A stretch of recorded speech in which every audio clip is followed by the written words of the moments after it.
Hi, I'm Gary Netskin. I'm an attorney with Michigan Consumer Credit Lawyers. In this video, I'd like to discuss the most common ways in which debt collectors can violate your rights. You see, when they violate your rights, you're entitled to money damages and a free attorney. I want to be your free attorney. The Fair Debt Collection Practices Act is a law that was passed by Congress to protect you from sleazy debt collectors. Even though that law has been around for many, many years, debt collectors still trample on people's rights even today. In our experience, debt collectors violate people's rights most commonly as follows. 1. They call third parties to the debt. Under the law, a debt collector is generally not allowed to call other people in attempting to collect a debt from you. Still, they frequently call friends and family. 2. They'll call you on your cell phone when they have no right or permission to do so. Under the Telephone Consumer Protection Act, a federal statute, a debt collector may not call you on your cellular phone. If you get such a call, tell the collector that they're calling you on your cell and revoke any permission you may have given them.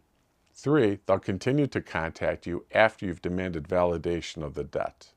Under the FDCPA, once you demand validation of the debt collector is prohibited from making any further attempts to collect from you. 4. They'll threaten to take action against you they don't have the present right to take. Frequently, debt collectors get ahead of themselves by threatening you with seizure of your property or wage garnishments. They're not allowed to threaten you with any action they don't have the present right to take. They can only make those threats when and if they obtain a judgment against you.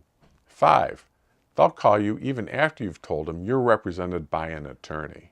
Once you give a debt collector the contact information of your attorney, they have to stop calling you. 6. They'll call you at work after you've told them to stop.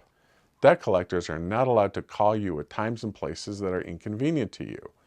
If you get a call from a debt collector at work, simply inform them you're not allowed to accept calls at work and tell them to stop calling. 7. They'll attempt to collect charges or fees from you that you don't owe.